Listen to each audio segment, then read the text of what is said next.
হঠাৎ চলন্ত ট্রাকে আগুনের ঘটনায় ব্যাপক চাঞ্চল্য চোপড়ার দলুয়া এলাকায়। জানা গেছে, ইসলামপুর থেকে শিলিগুড়ির উদ্দেশ্যে রওনা দিয়েছিল ট্রাকটি। হঠাৎ চোপড়ার দলুয়া স্বাস্থ্যকেন্দ্রের পাশে এসেই ট্রাকে আগুন লেগে যায় অনুমান প্রত্যক্ষদর্শীদের। তবে ট্রাকটি পার্সেল ভর্তি ছিল। তবে ট্রাকের নিচে চাপা পড়ে রয়েছে একটি বাইক।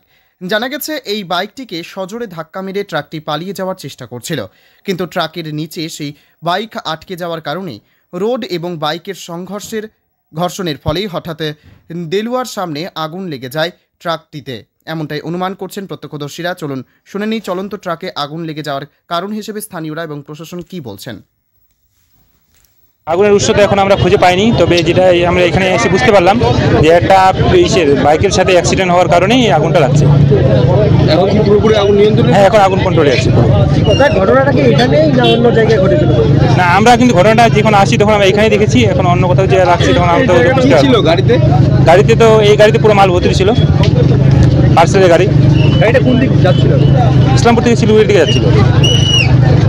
কারণ এখনো জানা যায়নি। না, কারণ জানা যায়নি। পড়াশোনা ক্ষতি হয় না, গাড়িটাকে পড়াশোনা ক্ষতি হয়েছে। আর যারা ওইখানে অ্যাক্সিডেন্ট হয়েছিল তারা, আমি যে শুনলাম যে কিছু চোট লেগেছে, হালকা ফুলকা, বেশি কিছু ক্ষতি হয় না, এইটুকু আমি মানে শুনে বলছি, কিন্তু আসলে আমি চোখ দিয়ে দেখিনি।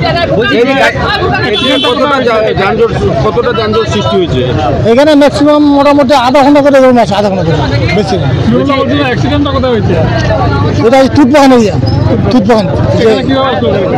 তুতবাগানে অ্যাক্সিডেন্ট হয়েছিল। ওখান থেকে বাইকটা ভিতরে গাড়ির ভিতরে ঢুকেছিল, এটা বড় লরি, গাড়িটা সামনে ভিতরে ঢুকেছিল। ঢুকার পর লোক যেটা অ্যাক্সিডেন্ট হয়েছে ওটা কিন্তু পালিয়ে গেছে, ছিটকে পড়ে গেছে। বাইকটা ঢুকার পরে 3 কিলোমিটার ডিভাইস আসার কারণে এরকম মানে ওই ছেড়ে রোডে, ন্যাশনাল রোডে ছেড়ে আসছে, তো আগুন লেগেছে ওইভাবে। এখানে গাড়িটা কোথায় যাচ্ছিল? এটা যাবে শিলিগুড়ি যাচ্ছিল, ইসলামপুর। এখন দেখা যায়নি কি আছে, এবার পুলিশ বলতে পারে। গাড়িটা মোটরসাইকেলের ভিতরে চেপে গেছে, পুরোপুরি বাইকটাও শেষ আগুন লেগে, আর সামনে পজিশন যে লরিটা ওটাও শেষ। দাদা, যারা বাইকে ছিল তাদের কি পরিচয় জানা গেছে? আরে পরিচয় জানা যায়নি, ওখানে হাসপাতাল আছে পরিচয়।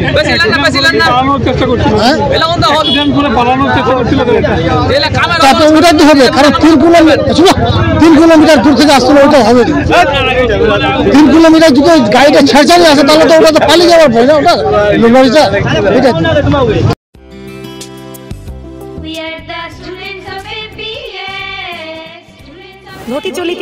ঘটি চলিতেছে Shivam education and social welfare ট্রাস্টের পরিচালিত অরঙ্গবাদ পাবলিক স্কুল।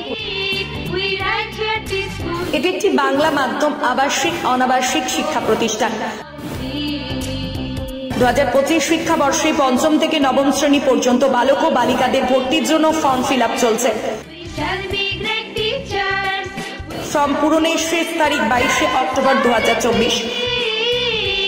ভর্তির পরীক্ষা 27 অক্টোবর 2024 রবিবার দুপুর 12টা। অরঙ্গাবাদ পাবলিক স্কুলের জঙ্গিপুর শাখা, মিয়াপুর ক্যাম্পাসে বালক ও বালিকা বিভাগ, তালাই ক্যাম্পাসে বালক বিভাগ, লালগোলা ক্যাম্পাসে বালিকা বিভাগের জন্য অনলাইন অথবা অফলাইনে ফর্ম ফিল আপ করুন। স্কুলের বিষয়ে বিস্তারিত জানতে ফোন করুন 7501593336 বা 8617369044, 9593494785, 8926686155।